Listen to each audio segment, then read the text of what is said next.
When I opened my eyes, I found myself staring into Matthew's bare chest. I blushed, but looked up to see Matthew still sleeping. His sleeping face made me giggle softly, but the reality of the situation made my heart flutter. I couldn't believe it. I was lying next to a man I had grown to love with all of my heart. His warm embrace made me feel safe, and as the tender moment we shared replayed in my head, I couldn't help but smile and snuggle into his chest further. Unconsciously, he held me tighter to his body, giving me more of his warmth. I didn't want to move, but then my core suddenly tightened and made me sit up without waking the man next to me. I felt my legs move and bring me to the balcony window, where I opened the glass and stepped out onto the patio, and lo and behold, who was it? Fucking Diana. I stared wide-eyed at Diana, who sat cross-legged on the railing of the balcony, with her glowing red-eyed stare upon me. I opened my mouth to object, but Diana stopped me. Before you get all huffy, I didn't come here to take your precious man away. By the way, how was it exactly? None of your business. Humans are the best lovers, after all. I glared. What do you want, Diana? Well, I just wanted to see how you truly feel. You know, without him around to influence you. What are you talking about? I'm giving you an opportunity to come clean about these feelings of yours and to give you your salvation. No. What was Diana up to? This was beyond crazy. Nothing she had done made sense. Why was I still alive at this rate? What's keeping you from just killing me and taking them? You are not worth my time. Not worth your time? What, are you afraid something might happen? All at once, I felt my body being lifted into the air and moved over past the railings, leaving me with nothing but the ground below to threaten me with a collision death. Yay. Oh, trust me, dear. I'm not afraid to kill you. I can drop you right now and leave your body to rot until the morning, when the boys would find you. I wanted to speak, but the thought of her letting go and letting me fall to my death scared my voice into silence. Diana then chuckled and willed my body back to the balcony, setting me down gently. Alas, if I kill you, then the boys would never come with me willingly back to the demon world, and then I'd have to chase them all around the world, or kill them and drag them back. But then their father wouldn't be happy, and blah blah blah. Too much work. Diana seemed very business-oriented, as if the boys were cargo more than men. It irked me, but then she smiled. I'm giving you one chance to denounce your love for the demon in your bed, and let me take him and the other boys back to the demon world. No. And why, may I ask, would I do that? There are so many reasons why, actually. There's the reason that he's a demon and you're a human, so you two can never truly have a happily ever after. Then there's the reason that demons truly do not know how to love, despite what he may proclaim. The list goes on and on. The point is, if you give me the boys, I will promise you eternal happiness. I do not believe you. Eternal happiness? That's right. I have the power to give you anything you desire. Power, men, women, money, fame. Name it, and it's yours. A demon never goes back on their word, and I have the power to obtain anything you wish. Our deal is our contract. I appreciate that she says both men and women. I do appreciate that. I do. I could only stare in shock. This was a dream. It had to be. However, Diana smiled an almost genuine smile at me, shaking me to the reality of the situation. She would never smile like that. Don't you wish to be free of your destiny? Your father constantly berating you to become the next CEO of your grandfather's company. How did you... I was almost floored in surprise. How did Diana know all this? She was a succubus, yes, but wow, rude. I'm not even finishing that line. She's not Damien. Diana chuckled and leaned back against her arms. Just because I play with hearts and sex doesn't mean I don't know my way around the human mind. You happen to be an open book of information. But I digress. I can give you your freedom with ease. It'll be like you were always meant to have it. All I ask is that you hand over the boys. What do you say? No. Was I seriously being given this choice? The man I loved for anything I wanted? A demon like Diana was powerful enough, yes, Did I even want to consider giving up the man I love? No, of course not. No. No. I can give you... No. She must have been crazier than I thought. I glared. Absolutely not. Diana sighed and stood up onto the railing. What I wasn't expecting was her lifting me into the air. I tried to scream, but my voice suddenly became locked in silence. What was Diana doing? Diana made me float over to her, and she smirked as we touched noses. Well, if I can't return home with the boys, I might as well return home with the power to fight back. Diana finally leaned in and kissed me. I shut my eyes, feeling the need to bite her lips, but finding no muscles in my face, listening to my mental commands. What did she do to me? I didn't want to enjoy it, but every single nerve in my body was flaring in excitement and pleasure as she kissed me. I felt my energy drain slowly, but forcefully from my body. Was she using her magic to force energy out of my body? It seemed like forever, but finally Diana pulled away from the kiss with a smile and a lick of her lips. She lowered me back onto the patio and chuckled. For some reason, even though nothing seemed to have changed, she looked stronger, powerful. It was almost like looking at a new Diana. Diana then stepped back off the railing, making me catch my breath in my throat. As she took another step away from me, she looked to be simply walking on the night air. Diana smirked at my sudden surprise. May you never regret your choice, human. If you do, I'll happily come and take it away. I won't, but thanks. Bye. Bye! With a flick of her hair, Diana turned and walked away into the night, fading into the darkness like a shadow. I watched her fade away before looking back at the man in my bed. I made the right choice. Yes. My heart gave a simple, gentle thump, giving me my answer. What, that I'm not dead? I did, and I will never regret it for as long as I live. I walked back inside and gently crawled back into bed within the embrace of the safest arms I knew. I snuggled close to the warmth before closing my eyes. I was happy. The rest of the story can almost be passed over. With Diana gone, my life returned to normal with school, and my friends not remembering what had happened. It was as if magic never even appeared in my world. One thing was for certain, however. Matthew loved me, and I loved him just as much. We had promised our lives to each other, and nothing was going to take that away from us, not even time itself.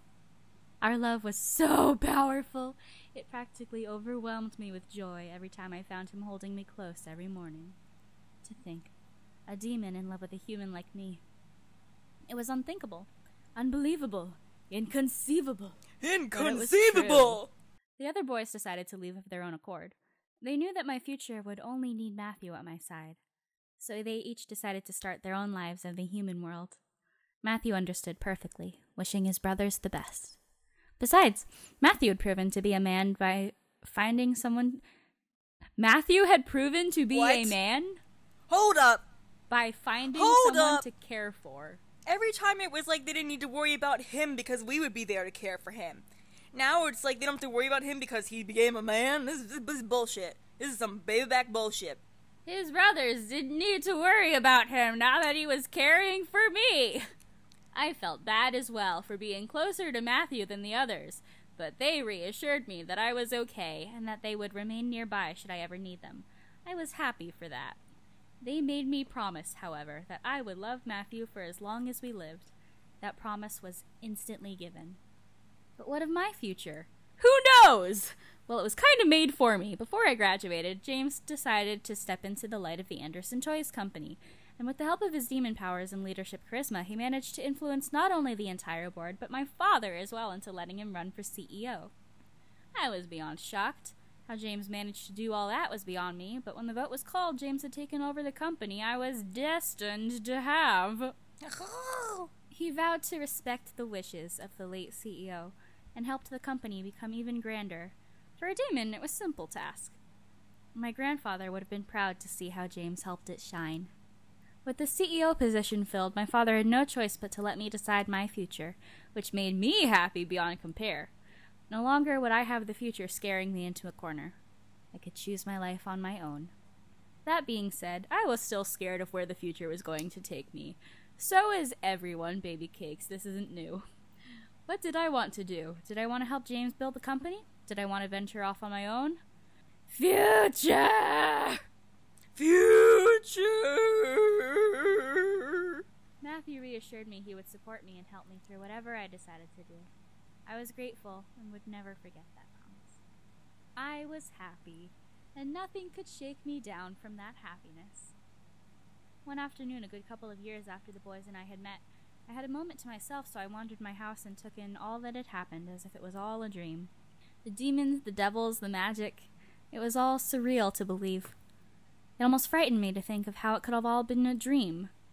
But the warm feeling in my heart reminded me that it was all real. The demons, the magic, the love I had, all real. I smiled as I held my hands to my chest, relishing in the feelings dancing within my soul. Are you okay? Do you need me to take over? Are you safe? I let out a happy sigh before looking up and seeing where I had wandered to. I realized I was standing in the dining room. I stopped at the smell of baked goods, taking a gigantic whiff. I let the smell of sugar and sweets fill my senses. Alright, if there's not some batter on his face, I'm leaving. Matthew must be baking again. I tiptoed over and peered into the kitchen, wanting to know what he was making. Almost done. That face, oh my god.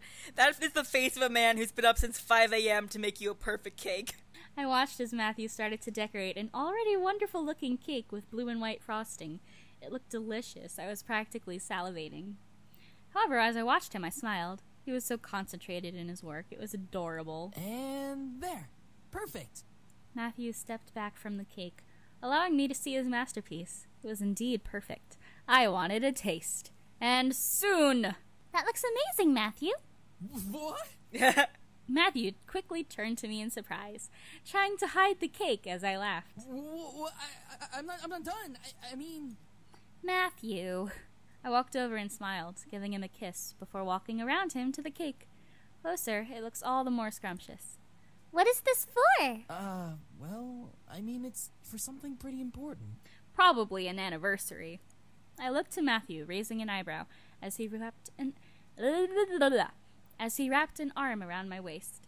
What is it for? Guess. I'll give you 3 chances.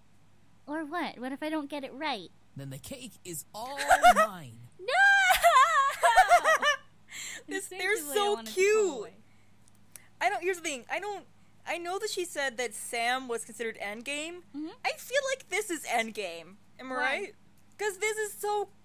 we get to see, like, a more playful side of her, I feel like. I mean, don't get me wrong, I love Sam, but, like, I don't know, this is so cute. Then again, Sam's just, you know what?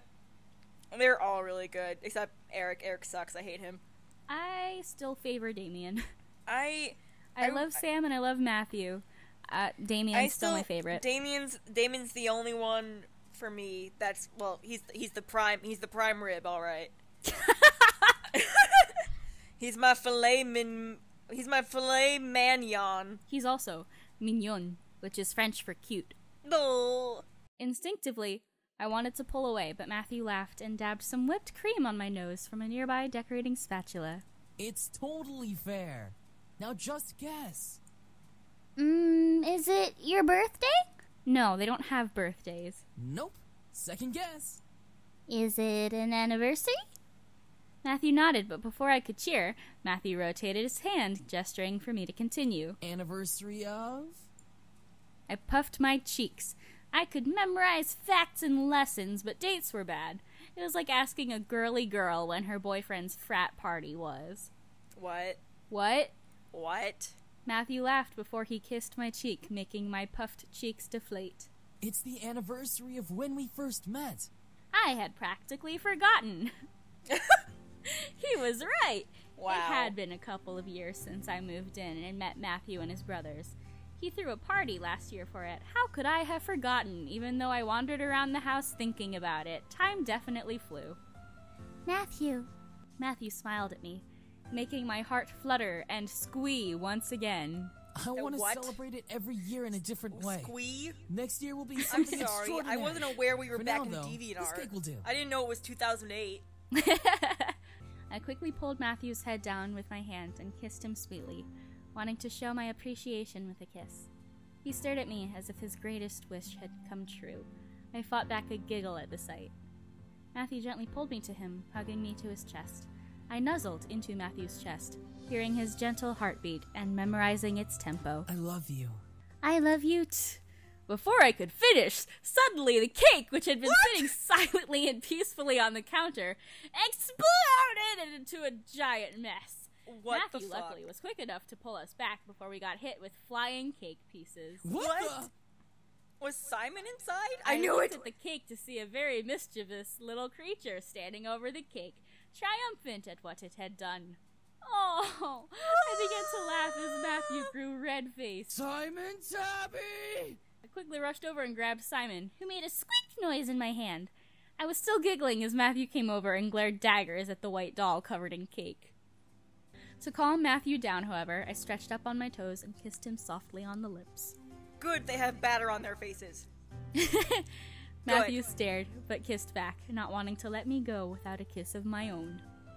I love you, Matthew. Matthew sighed before smiling at me, finally calm. I love you too. Aww! They're so cute. Look, this ending is it's very cute, alright? I feel like it's like I don't know. I feel like it's like a really solid ending. Not to say that some of the other ones weren't, but it feels really solid. I feel like we're like actually getting to see more of Laundry's personality in it. I didn't want to wake up if this was indeed a dream.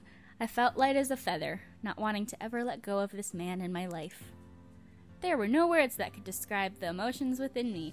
I felt joy, happiness, ecstatic, high, all at once.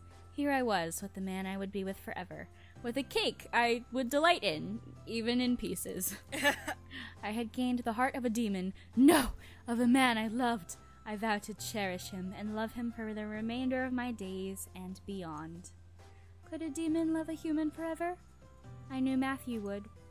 And that was my happily ever after. No. And Matthew's cake.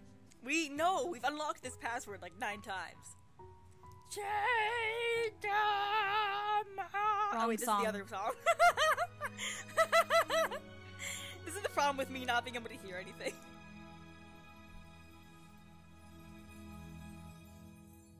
Innocent ignorance. Tell me, did you get your way? Sing your sweet melody. Bear the burden of the choices that you made. Go on, chase the morning with your heart. The worst is over now. You're moving on. 'Cause in the end, when your story's over, then you'll love the path you've walked on all along. Fly high, let your fingers touch the sky. Your journey's far from over. There's a million. Dude. Oh. Dude. You have me on Whoops. mute? You have me on mute? You have me on mute? Oh my god. Well, I was trying to get the audio for the song, but then I skipped it by accident.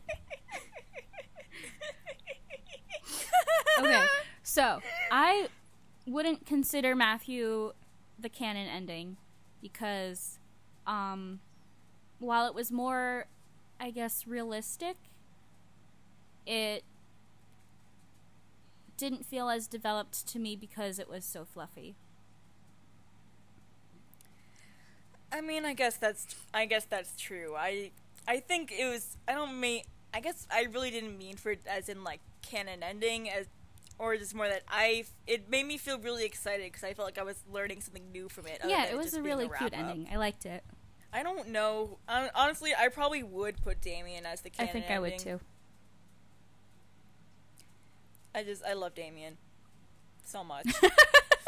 So much it hurts. Well, that was Matthew's route on Seduce Me. He's a good, precious boy. Man. Sorry, he's a man. Sorry. He's a man. Matthew's adorable. He is adorable, and he's cute and fluffy, and I like that our life is constantly in havoc by a weird creature he I created think for I us actually in the like Matthew's character more than Sam. Oh, really? Like, in the sense that I think I would get along better with Matthew. Oh, well, absolutely. Sam I would probably... Sam, I'd constantly be hitting him on the head. I like Sam in the story, but, like, if I was actually the main character and, like, was interacting with them, I feel like Sam and I would just fight a lot. And Matthew would have acted be the a BFF. lot differently with Sam. Matthew would be great. Alright, you know what this means. There's only one diddly man to diddly One do. more incubay left. I forgot that was a thing. He's the one who's stuck in the middle and who always... Is this me? Oh, wait. So you know how, like, every time, like, Can We Stay, somebody, like, Mike Wazowski's him and covers him up? Yep. Is he gonna Mike Wazowski someone else, or is he just gonna stand there, like, finally my time to shine? I think he's probably just gonna stand there. Well, that's boring, but alright. Anyway, Matthew, we did love you. You were a good root, this is true. That was Matthew's route on Seduce Me. Thanks for watching, and see you guys next time. Bye-bye. Bye-bye!